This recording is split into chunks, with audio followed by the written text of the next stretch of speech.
Nigeria's Niger Delta region is the main source of oil revenue, which Nigeria depends on to earn foreign exchange. However, the petroleum-rich region has been at the center of national and international concern. Vandalization and oil theft have affected revenue generation, and the country now struggles to meet its production quotas.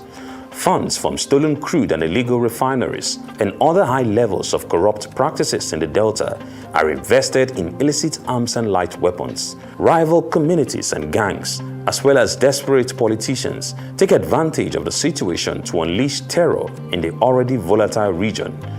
It is primarily to keep the peace in the Niger Delta that the Joint Task Force South-South Operation Delta Safe was established. A report presented by the Defense Headquarters for the first quarter of 2024 shows that the troops of Operation Delta Safe recovered over 560,000 liters of stolen crude oil, more than 22,500 liters of illegally refined AGO, more than 1,050 liters of DPK, and 8,000 liters of PMS, amongst others.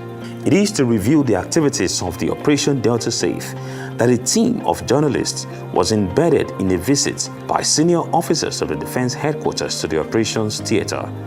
At the headquarters in Bayelsa, the commanding officer speaks on the mandate and threat situation. Basically, we provide protection for installations. We carry out patrols to ensure that pipeline carrying crudes are not tampered with. At the same time, anywhere we see illegal refineries, we take them out so that oil production can improve and Nigerian mainstay for our economy is not disturbed. Only recently, 17 soldiers from the 181 Amphibious Battalion attached to the Operation Delta Safe were ambushed in a peacekeeping mission in Okwama Community, Ugeli South, Delta State. The commanding officer explains that the officers were carrying out functions within the lawful mandate of the Operation Delta Safe. Other form of criminality, cultism is taken to be a crime in this place, and we tackle it as it comes. Cultism in this area is all about resource control. What do I mean? If a court group, one court group and another court group are fighting, they are fighting for the ownership of a pipeline, most likely. And if you don't address that, it will affect the main reason why OPDS was set up. Attached to the Joint Task Force South-South is Nigerian Navy ship NNS Soru in Yenagoa, Bayelsa State. NNS Soru covers the coastline of Bayelsa. A standard of operation which has generated some controversy is the destruction of petroleum products seized from illegal oil bunkerers. Analysts accuse the federal government of waste and pollution. Here, an administrator explains why seized petroleum products are destroyed when recovered. Now, owing to the nature of the refining of these particular products, their purity level is in doubt. It cannot be used for normal operations within the society. And as the product is likely referred to as coal-fired, you don't actually use such products for normal everyday activities. That is why, in the best interest of the Defense Headquarters and in line with the anti-COT extant regulations, were mandated to deactivate and burn these products accordingly as at the point of arrest. With administrative issues done, operatives of the NNS Soru then lead the DHQ executives and the media into the creeks for a first-hand experience of the JTF's operations. The journey begins with a road trip to Tuoke, the hometown of a former Nigerian president, Goodluck Jonathan. The team is then taken on an 85-minute boat ride to a recently deactivated illegal oil refining site in Sialonge, still in Bayelsa. This deactivated site is hidden within the creeks. Shrubs provide appropriate covers for the illegal oil refining activities by the saboteurs. Petroleum products spilled from the sabotage process in the creeks pollutes the environment and even spills into the rivers, which flows into the sea. According to the operatives, The site was only deactivated the day before and 4 members of the gang of vandals arrested. And what we all know is that Nigeria loses billions of naira every day to oil theft.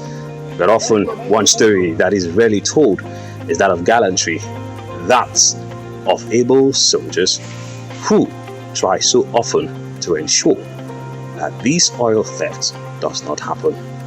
At this particular site, we are at a recently deactivated site, and the scenes are quite incredible. The kind of damage that has been done to the ecology and also in terms of economic damage to the country.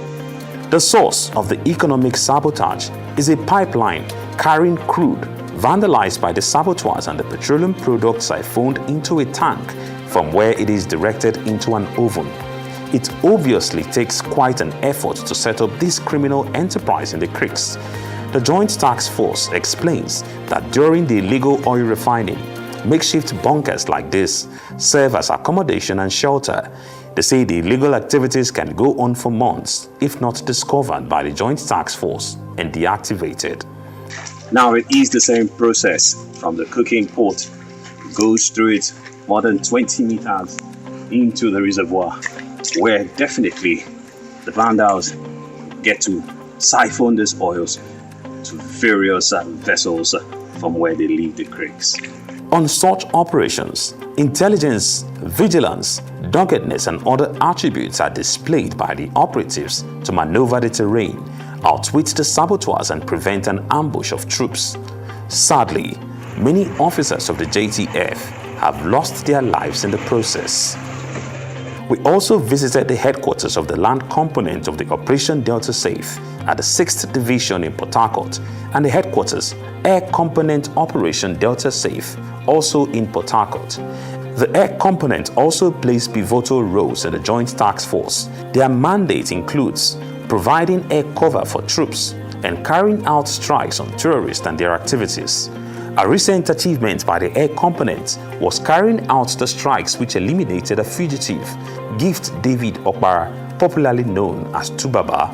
He was a notorious illegal oil thief and the prime suspect in the murder of a divisional police officer in Ahuada Police Division, Rivers State. We conducted that operation and it was quite successful. In fact, after striking, the man was buried. Then the police had to go in there and exhume the body and took it away because it was quite important for them. Available statistics provided by the headquarters Joint Task Force South-South Operation Delta Safe since 2016 when it was activated shows that the operation has recorded the following achievements.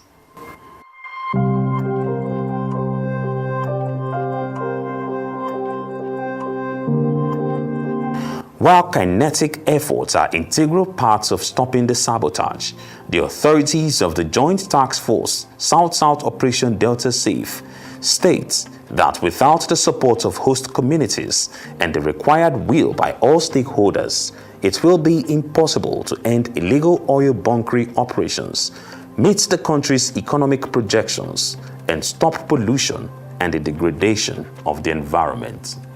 Ferdinand Duroha, Arise News.